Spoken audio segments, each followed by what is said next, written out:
mulai persidangan dengan agenda pengucapan ketetapan dan putusan yang menitik beratkan pada kualitas atau bobot pelanggaran berkenaan dengan praktek money politik untuk menentukan masivitas pelanggaran, termasuk dalam hal ini menjadi penentu dari kemenangan pasangan calon.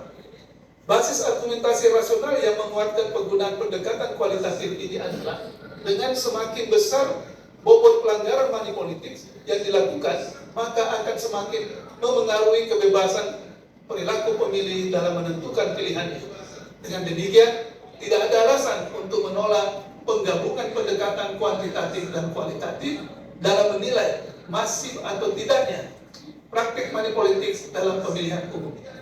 Penegasan ini perlu dilakukan oleh Mahkamah guna mewujudkan pemilihan umum yang bersih dan berintegritas serta sejalan dengan asas pemilihan umum yang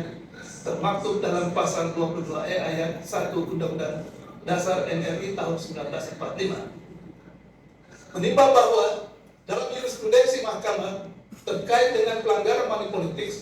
pada kontestasi pemilihan kepala daerah yang terbukti dan telah diputus sebelumnya oleh Mahkamah, instrumen yang digunakan Mahkamah dalam mengukur pelanggaran manipulasi suara pemilih akibat money politik sekaligus untuk menentukan jenis treatment pemurnian suara di suatu kepemilian kepala daerah adalah dengan menggunakan parameter TSN terstruktur sistematis dan masif dan seterusnya dianggap diucapkan. Akan tetapi dalam konteks perkara aku, oleh karena PSU hanya dilakukan di 2 TPS, yaitu TPS 01 Kelurahan Melayu, Kecamatan Tewe Tengah, dan TPS 04 Desa Malawaken, Kecamatan Tewe Baru, maka menurut Mahkamah parameter TSN tidak saja berpedoman pada kuantitas money politik, namun juga harus dipertimbangkan dari segi kualitas atau bobot pelanggaran berkenaan dengan praktik money politik yang sangat menentukan keterpilihan pasangan calon.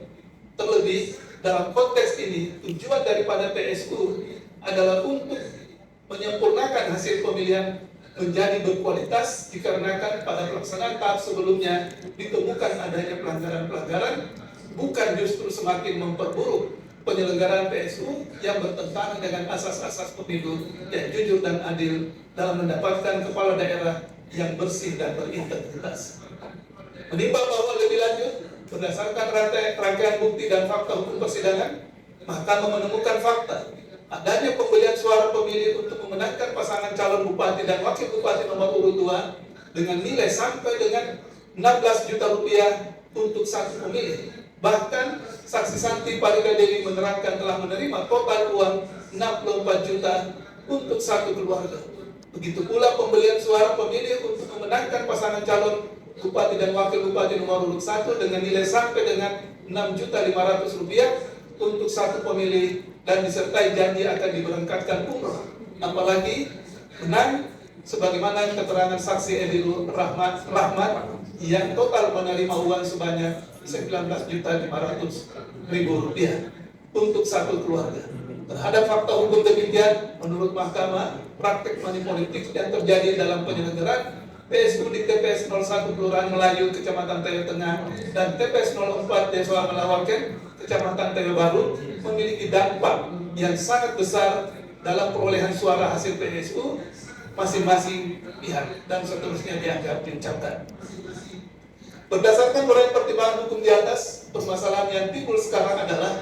bagaimana pendirian Mahkamah dalam menilai praktik money politik yang benar-benar terbukti untuk mempengaruhi pilihan pemilih yang dilakukan oleh kedua pasangan calon tersebut dan seterusnya dianggap diucapkan. Oleh karena itu, dalam perkara aku adalah tepat dan adil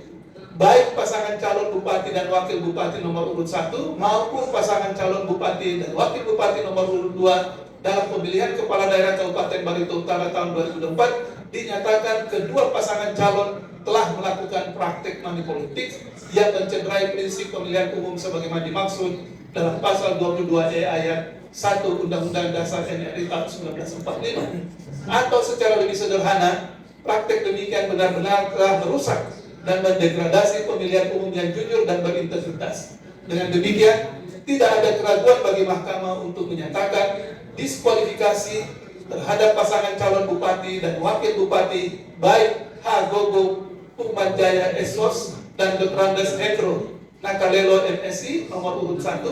maupun Ahmad Gunani Nadarsa SEDA dan Sastra Jaya nomor urut 2 dari kontestasi pemilihan Bupati dan Wakil Bupati Barito Utara tahun 2024 yang diselenggarakan tanggal 27 November 2024 dan BSU tanggal 22 Maret 2025 dan seterusnya dianggap diucapkan.